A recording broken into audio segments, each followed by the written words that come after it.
Bonjour, je suis René Dedrosy, je suis directeur de l'Observatoire des sciences de l'univers de Rennes, chercheur au CNRS. Juste deux mots d'introduction sur l'Observatoire des sciences de l'univers de Rennes. C'est quoi? C'est une structure de recherche qui est à la fois fédération de laboratoires de recherche, composante de formation de l'Université de Rennes, et unité mixte de services. Alors, en termes plus pratiques, qu'est-ce que c'est que l'observatoire? L'observatoire, c'est des bottes, des mains et une, voire des têtes. Des bottes, parce que c'est d'abord sur le terrain que nous sommes, d'un point de vue observatoire. La mission première de l'observatoire, c'est cette question d'observation pérenne de l'environnement. Donc pour ça, nous sommes sur un certain nombre de sites d'études, en grande partie localisés en Bretagne, puisque nous sommes sur le territoire breton, mais pas que, on a aussi des observatoires qui sont du côté des pôles. Et cette mission d'observation pérenne est importante vis-à-vis du changement climatique, parce que comme vous le savez, et comme on va le revoir, on a une très forte variabilité. Et c'est l'adaptation vis-à-vis de cette variabilité qui est pas simplement un facteur nouveau, puisqu'on connaît déjà la variabilité, mais on entre avec le changement climatique dans un monde nouveau, dans une variabilité potentiellement nouvelle. Et c'est ça qui est notre inconnu, c'est ça qui est notre défi.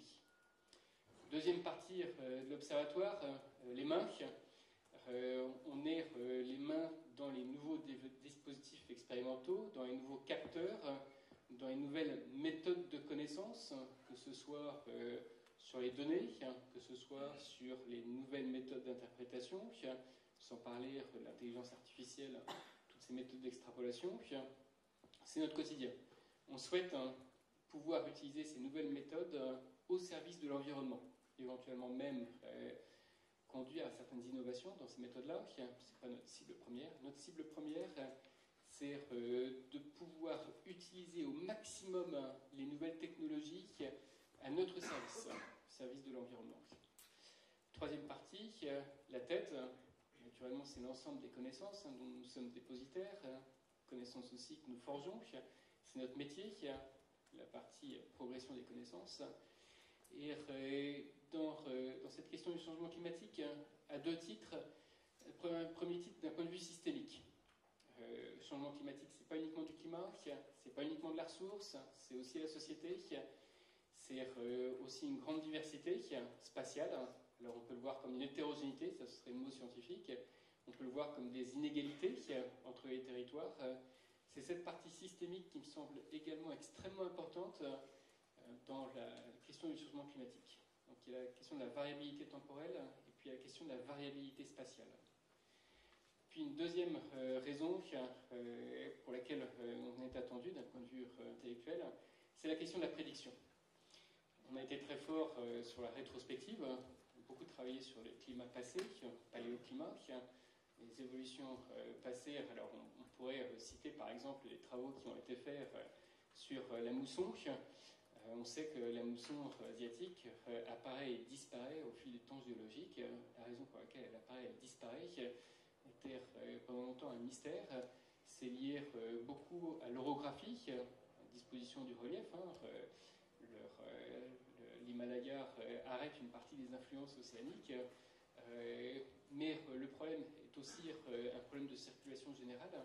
Et c'est l'interaction entre ces effets locaux et ces effets globaux qui sont extrêmement marquants dans ces facteurs climatiques majeurs. Donc il y a ce troisième élément qui est le local et le global.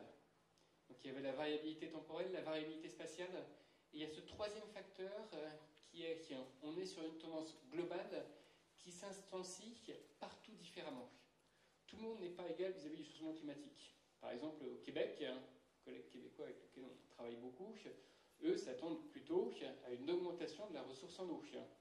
Donc ils ont déjà des ressources qui sont conséquentes, mais ils s'attendent à une augmentation de la recharge, une augmentation des précipitations, pas simplement des précipitations, mais aussi de la recharge. D'un point de vue rétrospectif, d'un point de vue caractérisation de l'actuel, les observatoires, c'est notre métier, la partie prédiction dans le futur, trajectoire, ça c'est une nouveauté quelque part. Et c'est une nouveauté particulièrement dans l'aspect local. Et c'est là-dessus que je vous présenterai quelques diapositives.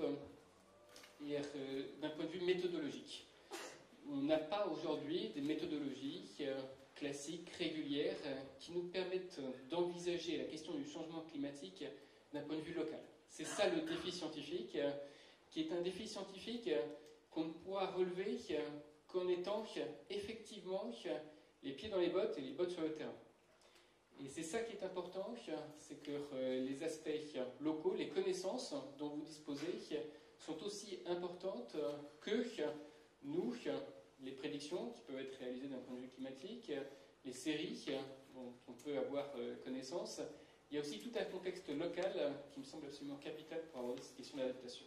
Donc on a déjà abordé cette question avec nombre d'entre vous, avec le CRECEB, dans un groupe qui a été réuni par le CRECEB, et puis maintenant dans ce travail qui commence avec le stage dont a parlé Romain tout à l'heure, de Pierre Alloué. Juste 2-3 illustrations sur la question de la variabilité temporelle.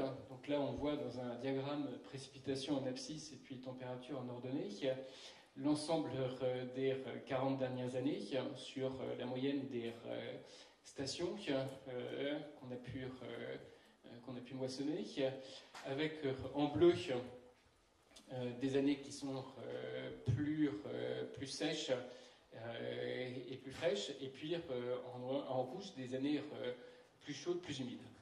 Donc on voit l'évolution vers des années qui sont plus sèches, plus côté rouge, des années qui sont plus humides et plus chaudes, avec cette question de fond qui dans les chroniques climatiques va être important pour la ressource en eau. Est-ce que c'est précipitation, température moyenne, comme on le voit sur ce graphique, ou est-ce que ce sont des choses qui sont plus fines? Qu'est-ce qu'on a besoin de connaître dans les scénarios climatiques pour pouvoir évaluer l'évolution de notre ressource en eau? Alors, ce n'est pas forcément les précipitations moyennes ni la température moyenne. Ça peut être le phasage des précipitations par rapport à la température. Si à précipitation constante, les précipitations se décalent dans le temps, un peu plus tardive, à ce moment-là, la température est plus élevée et l'évapotranspiration augmente. Donc on a une recharge qui est plus faible. Et donc un stock dans les milieux souterrains, un stock in fine, un débit dans les rivières qui va éventuellement être déficitaire par rapport à une normale. Donc ce sont ces questions-là, comment interroger les scénarios climatiques, comment interroger la science du climat pour qu'elle nous fournisse des indicateurs qui soient des indicateurs locaux à la fois en temps, phasage, et en espace. Comment est-ce que ce phasage s'instancie sur un territoire? On sait très bien que de nombreux effets climatiques locaux, ici en Bretagne, on est bien placé pour le savoir, il y a un gradient ouest-est, il y a un gradient aussi océan-continent. Comment est-ce que ces influences climatiques vont évoluer à travers ces différentes hétérogénéités? Dans le passé, on a un certain nombre d'éléments. Là, sur une chronique qui est un peu plus au sud, avec là une normale qui est à 0 et une évolution entre 1920 et puis un peu plus de 2000, où on voit avec les barres noires les variations annuelles et puis un lissage sur le temps et les courbes de couleurs. Ce qu'on voit ici, c'est qu'on voit cette tendance majeure qui vient de la variation atlantique, qui n'est pas quelque chose de nouveau, mais qui est quelque chose qui est extrêmement impactant pour ce qu'on veut faire. C'est-à-dire qu'il y a des variations qui sont des variations sur plusieurs gammes de temps. Il y a des variations annuelles, ça on les connaît bien. Il y a des variations qui sont pluriannuelles, voire pluridécennales ici. On peut tout à fait sentir une variation qui est plutôt une décroissance ou une croissance là, des débits qui fait partie de la variabilité naturelle du climat. Toute prédiction doit prendre en compte l'ensemble de ces fréquences de variation. Et ça, c'est une vraie difficulté méthodologique. Une vraie difficulté méthodologique parce qu'on ne peut pas uniquement se fier aux observations pour créer une perspective, une prédiction. On est obligé d'avoir recours à un modèle déjà climatique, et puis après, modèle d'impact du climat sur la ressource. Donc ce sont ces deux éléments-là qui compliquent singulièrement la perception qu'on peut en avoir. La perception qu'on peut en avoir passe nécessairement par un effort de modélisation. Donc je crois qu'il y a une nécessité de s'approprier la méthode, de s'approprier le modèle. Alors quand je parle de modèle, ce n'est pas nécessairement un modèle numérique, abscon. Ce sont d'abord des processus de recharge, processus de stockage dans les aquifères, processus d'alimentation des rivières par ces aquifères. C'est ce cycle-là qui pour nous est capital. Donc cette démarche de modélisation, elle s'appuie très naturellement sur les données, les modèles, et puis elle a un objectif, cet objectif de prédiction. On doit pouvoir trouver un équilibre entre données et modèles et prédiction pour avoir une démarche qui soit efficace. Ce n'est pas la peine de faire du modèle si on n'a pas de données. On a longuement discuté avec nombre d'entre vous. La connaissance qu'on aura de la ressource future dépend fortement de l'investissement qu'on a eu dans le passé à évaluer, à monitorer l'environnement, à avoir aujourd'hui des chroniques qui sont des chroniques pluriannuelles, pluridécennales. C'est un capital, ces données sont un capital inestimable pour aborder la question du changement climatique. Donc on a besoin d'avoir cette rétrospective parce qu'on a besoin de savoir comment le milieu naturel réagit face à différentes sollicitations. À la fois des années sèches et des années humides. Typiquement, on va pour des années très sèches qu'on prévoit, regarder dans le passé les années très sèches qu'il y a eu et les conséquences qu'il y a eu sur les débits des rivières, sur les ressources. Pareil pour les années humides. Si on prévoit une succession d'années sèches, on va chercher dans les chroniques aussi ces événements-là. On n'aura pas tout dans les chroniques, c'est clair. Mais ce qu'on va chercher à avoir dans les chroniques, c'est une caractérisation du milieu naturel qui nous permette d'avoir cette prospective future. On ne pourra pas avoir une prospective uniquement sur les données. Il faut en passer par la connaissance du milieu naturel, connaissance à la fois de la géologie. J'ai vu que le BHGM était là, qui a capitalisé sur cet aspect géologique hier. C'est aussi un capital très fort qu'on a et qu'on peut exploiter pour aborder cette question du changement climatique. Enfin, une dernière chose, parce que je vois que le temps tourne, passer directement aux conclusions, sur cet aspect méthodologique. Donc, on a besoin d'avoir cette cohérence entre les données, les modèles et les objectifs, ce qui demande de pouvoir construire des démarches communes. Si les modèles, c'est nos spécialités, les données sont les données des territoires, les objectifs sont les objectifs qui se discutent. Nous ne sommes pas scientifiques amenés à nous positionner sur les objectifs d'un modèle.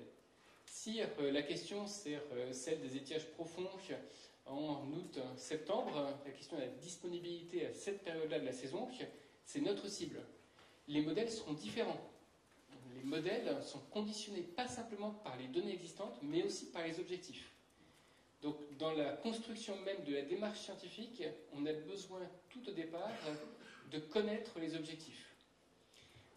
Le troisième point qui est d'avoir une vraie stratégie de connaissance sur les territoires. Stratégie de connaissance, on ne pourra pas aller partout. Donc il y a besoin d'avoir une connaissance sur certains sites qui soit extrêmement approfondie et une stratégie pour aborder l'échelle régionale. Les meilleurs travaux qui existent aujourd'hui dans le monde scientifique sont plutôt des travaux à l'échelle globale, c'est-à-dire à l'échelle du globe, de la planète complète sur le changement climatique. Il y a une vraie nécessité à aller dans l'autre sens du local vers une échelle intermédiaire. Les modèles climatiques en ont besoin. La question ensuite qui nous intéresse, celle de la gestion intégrée de l'eau, gestion systémique. On a vu qu'il y avait des inégalités, une hétérogénéité sur les territoires. Ça peut être à la fois quelque chose, un obstacle, hein, ça peut être aussi un grand avantage. La diversité de la ressource, à condition que le système de gestion soit adapté, peut être un grand avantage dans la résistance vis-à-vis du changement climatique. Donc ça, c'est un point qui est important. Si on a cette connaissance de la diversité, on pourra s'appuyer dessus. Si on n'a pas connaissance de la diversité, elle s'imposera à nous, on n'aura pas moyen de l'utiliser comme facteur d'adaptation. Et enfin, le dernier point, sur les incertitudes. Quelle que soit la qualité de la démarche qu'on va mettre en œuvre, il restera des incertitudes larges, et il faut pouvoir innover dans une nouvelle démarche avec non pas forcément une gamme de variations possibles, mais l'idée de construire ensemble des scénarios d'évolution communs. C'est-à-dire de partager une référence de trajectoire. Ça veut dire faire des choix méthodologiques, mais aussi des choix dans les objectifs. Et dans cette référence de trajectoire commune, savoir comment est-ce qu'on peut s'adapter en fonction de différents scénarios. Je crois qu'il va falloir vivre à la fois avec la variabilité, ce qu'on savait déjà faire, mais aussi vivre avec l'incertitude sur l'évolution de cette variabilité. Et ça, je crois que c'est une question qui nous concerne, à la fois nous, scientifiques, et puis vous, acteurs du territoire. Merci. La diversité là, sur le territoire, quand on a plusieurs ressources disponibles, que ce soit des retenues en surface, ou des drains, ou des captages souterrains, ils ont chacun leur propre résistance. Dans l'année, par exemple, à la sécheresse. Et l'idée, effectivement, ça va être de savoir quelles ressources exploiter en premier, quelles ressources conserver dans l'année, quelles ressources éventuellement conserver sur plusieurs années. Donc ça demande effectivement d'avoir une trajectoire, voire plusieurs, des scénarios, une connaissance au jour le jour de l'état de la ressource. Donc il y a et ça vous le faites déjà, souvent, pour en avoir discuté avec des gestionnaires, l'optimum qui est trouvé, ou la gestion qui est adaptée, est assez optimale. Le problème du changement climatique, c'est qu'il faut la formaliser de façon à pouvoir l'exploiter pour une perspective d'évolution qui n'est pas classique, qui sort des abacs classiques. Donc c'est ça un peu l'enjeu, c'est que le changement climatique nous oblige aussi à formaliser un peu plus notre mode de gestion de façon à pouvoir le rendre pérenne. De façon à pouvoir le rendre pérenne vis-à-vis d'un changement inattendu. Et c'est ça qu'on va chercher. Il y a dans les modes de gestion effectivement une capacité d'adaptation. Elle sera limitée, mais elle existe.